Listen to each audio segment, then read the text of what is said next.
My name is AJ Lang. I'm the business manager with Laguna Local 363. We're frustrated that we even have to be here today. We were in negotiations for 16 hours yesterday, and early this morning we requested another bargaining date with the park board, and they refused. We offered to extend our strike start date by a number of days, and they ignored us. It seems like they've turned their backs on our negotiations, on their workers, and now on the residents of Minneapolis. We've been more than flexible. We've agreed to some 8 of their proposals. They've agreed to none of ours.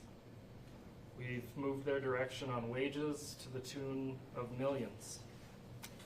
But, you know, we bend over backwards on the job, and we bend over backwards in negotiations. Nothing seems to be enough. They're demanding takeaways still, days away from the strike, potentially. They want to remove provisions in our contract that provide basic fairness, transparency. They want to limit union representation on the job, remove our access to professional credentials, and long-standing provisions that protect workers against bias and discrimination. They combine their insufficient wage offers with a poison pill that would allow them to withhold wage increases. In recent years, we've been forced to endure a 10% pay cut in real terms, while other cities are paying $10 an hour more for the same work in some cases. We're not asking for special treatment. We're just asking for fair treatment. For years, they've ignored our pleas for improved health and safety protections, reasonable staffing and scheduling, affordable, equitable health care, and fair wages. These aren't unreasonable demands. They're the basic rights that every worker deserves, and they're essential for maintaining the high-quality parks that Minneapolis residents rely on. They claim they can't afford it, but they're sitting on nearly $30 million in reserves. Our ask is less than 1% of their overall budget. They claim that it's fixed. We can't make adjustments, but we know this isn't true. They gave Al Bandura, their lead executive, a 10% raise completely outside of the budget process for this year, and then turned around and offered us 2.5%. They claim that they'd have to raise taxes to pay us a fair wage, but the truth is they have been raising taxes. They just don't invest in their workforce. Instead of returning to the table to work on our contract, Al and his managers are focusing their efforts on threatening workers with retaliation. They threatened a lockout, they threatened to tear up our contract, take away seniority, even threatened demotions. This is illegal, reckless, anti-worker behavior. It's shameful. Minneapolis is better than this. So to Al and the commissioners of the board, I say you need to stop your attacks. Enough is enough. Come back to the table with a fair offer that reflects the value of our work. The power to avoid this strike is in your hands. We're ready to negotiate. Choice is yours. Do the right thing. Thanks. Oh, and if it does come to that, they don't come to their senses, we invite you all to come to our 4th of July event at the United Labor Center in Minneapolis. Starts at which one? There'll be more details forthcoming on that, I'm sure. Linnell Lane is a park keeper. He's going to speak now. Thanks.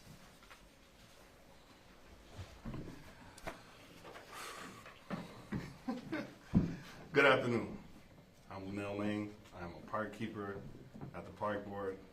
I've been here for 10 years, a little over 10 years. I've been 5 years in maintenance and 5 years in forestry. So, and that's the gist of our membership in our union. I don't want to strike. I am upset that we're going this far, that they are disrespecting us this much to want us to strike. They're pushing us, but at the same time trying to scare each and every worker from striking. We deserve a lot better. We put our life on the line just like everybody else out there. We fought out there during COVID and George Floyd. You know, when you think about it, that happened in Minneapolis and that spread it across the world. And we was the heart of it. And we worked hard every day dealing with unhoused people that needed help. I don't live paycheck to paycheck, but I have been living a paycheck behind living paycheck to paycheck. The treatment that we've been getting lately, the disrespect, the way they yell at us, the way they threaten to demote us, is scaring our people. And I'm telling our union brothers and sisters, stand together, and we should come out on top. Stand together and don't allow no bully to bully us, because we take care of the people and we do the work. Thank you. We'll open up for questions. What do they say to you when you go, you just want respect, you just want to be paid? This is the #1 park system in the country.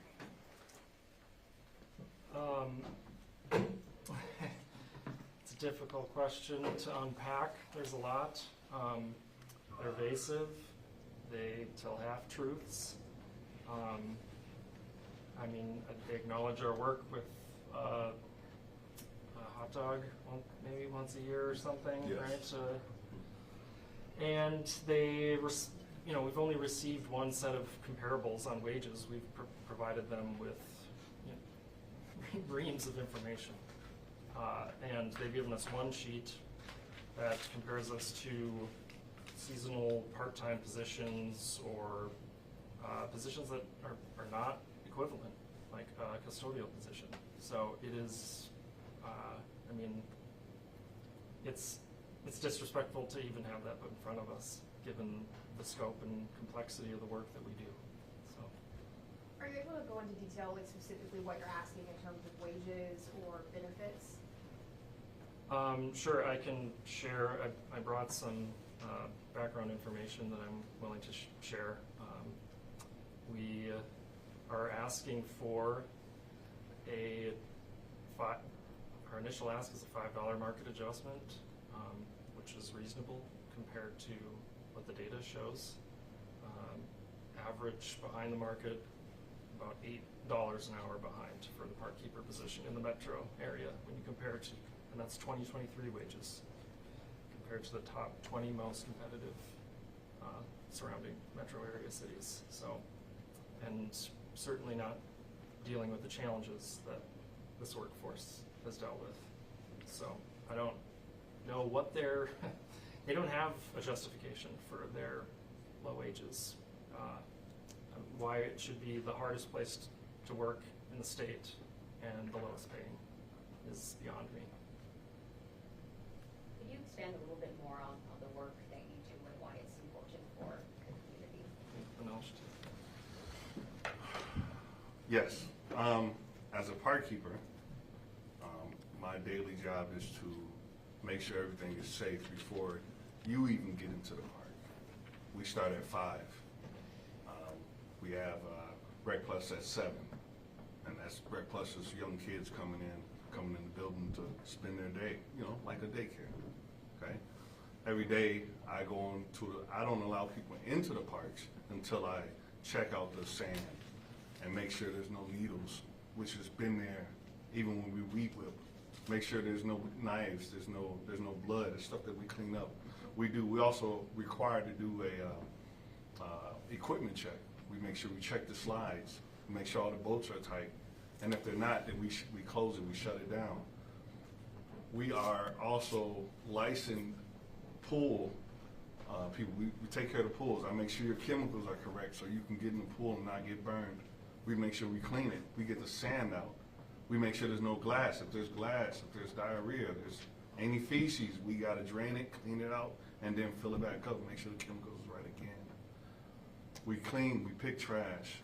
We are the ones that put down the lines for your baseball games, for your soccer games, for your flag football. We make sure your nets are right. We do a lot. But it's all in love for the city, because we all have used it. I grew up in at Phelps and Powderhorn and Peavy. I remember I used to go there and all those things was always available. Was never, not adequate. We've been adequate these last 10 years. We've been the #1 park 6 times out of 10 years. And out of the other 4 years, we've been at least top 3. So that lets you know that we care and we put in the work. Can we get quicker spelling of your name? My name is Lanel Lane, Lanel, last name Lane. Thank you. Can you elaborate some more on the safety concerns that you have about working on the job? I mean, I think are you asking about the contract, like what we're asking for, or Yeah. what the concerns are? I mean, The concerns and what you'd like the city to do to alleviate those concerns? We'll do a little double. Sure. Little dual. Dealing with unhoused people, there's a lot of tents to clean up, which is, you don't know what you're running to. Bags, book bags, plastic bags, and we've been saying that we need a hazmat suit. We need gloves that's non-puncture gloves. This is stuff we need when we get there. It shouldn't be afterwards, or we need to have this ready available, because every morning we're going to the site and then we see it and we're supposed to wait. We're also asking, that it should be some type of confrontation, or like compensation for that, because you're dealing with blood, needles, vomit, poop, and so that is something that's very important to us. I think, so in this, Planell's not directly in on bargaining, so he can be excused from that portion of the not knowing what the contract is. We're actually not asking for a monetary component to that anymore. We simply would like to give workers the tools to make work safe, and protect them from retaliation for bringing forward concerns about safety hazards, be able to request a risk assessment and stop the work in progress until that has been completed. And the park keepers deal with a lot, certainly. I would also mention the work that arborists do. It's one of the most dangerous jobs you can have. They work around energized conductors. There's a lot to say about that. We've been trying to get standard operating procedures in place around working around electrical hazards, and that has been just a fight for years, really. And so these wouldn't cost the city or the park board, anything. It wouldn't disrupt the work. They should want to keep their workers safe. But yeah, they have refused to engage in a meaningful way with those. So it's not really monetary, it's really about safety and working conditions that you're really concerned about. Exactly. Do they offer anything in response to the concerns of hazard? Yes, they proposed counter language that would make it the line employees' responsibility, and that they would be subject to discipline if they didn't towards something. So, really bad faith. You know, we're asking for them to be protected and have the right to bring a complaint forward, and they responded and said you'd be subject to discipline if you don't. How big is the rank and file? How many workers? We represent over 300 parks employees, including seasonal staff as well. And that's how many who will go on strike? if this Correct. happens on the 4th, okay. This is the busiest time of the year, parks are really full on the 4th of July. What do you have to say to the citizens of Minneapolis, and how can they help you in your cause? We just ask for their understanding, you know. We don't want to do this, but, you know, it's the park board that's forced us into this situation. So you can support us by joining us on the picket line. Hopefully they come to their senses, but yep, on July 4th is our kickoff and party and picket at the Labor Center in Minneapolis. So should I read the details? 312 Central. Has the mayor weighed in? I've been in communication with the mayor. I think he shares the goal that we do. I hope he does. And I've been told he's been on the phone with park board leadership. I mean, this is his city. These are his parks, and it's his responsibility too. And he did do right by our members at the city and got them a long overdue increase for our public works employees, and we can't leave parks behind.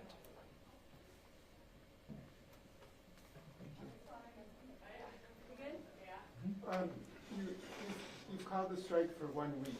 Yep. Talk about the reasoning or strategy behind that. Right. Yeah, I mean, we know this is a busy time of year, the busiest. We love our parks. Management might not care about the workforce and seem to not be concerned about our parks, but we do, and we want to minimize the disruption to the residents as much as possible. Hopefully that's by not having to walk at all, but that's the idea with limiting it to 1 week. And hopefully that's enough, but if it's not, then you reserve the right to file another strike notice. You hoping there's 11th hour negotiations, they come and say, hey, let's just sit down and talk before the 4th? I hope they'll agree to sit down at the table again, yeah. I told them I'd clear my calendar today. I was ready to continue at 12:30 in the morning when they decided they were done, so. Who's in the negotiations on the park board side? Who's at the table? Their lead negotiator is an assistant to the superintendent, one of, is it 3, 4, I can't, 4? Yeah. Jeremy Barrick. And he is the one who communicated to me that they wouldn't be coming back to the table again. And is the superintendent of parks ever at the negotiations? No, we've asked this, but apparently he's apprised of what's going on over the phone, but I would have thought he might be there for our last day after filing the strike notice for the mandatory meeting, but no, he hasn't been there. I think he should take it more seriously. And what about any park board members, the elected park board members? Do they ever sit in on the negotiations? No. You know, have park workers in history ever been out on strike? Not that I'm aware of. Yeah. And this is a long time coming. This isn't just the last couple of years. And this is really a decades-long sort of erosion of benefits and the degradation of the sort of value, benefit of this position. I mean, people used to line up out the door to get these, they were coveted jobs.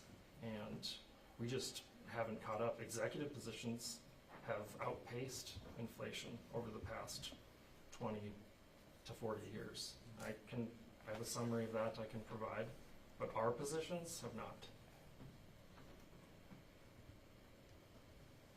All right, thank you, everyone.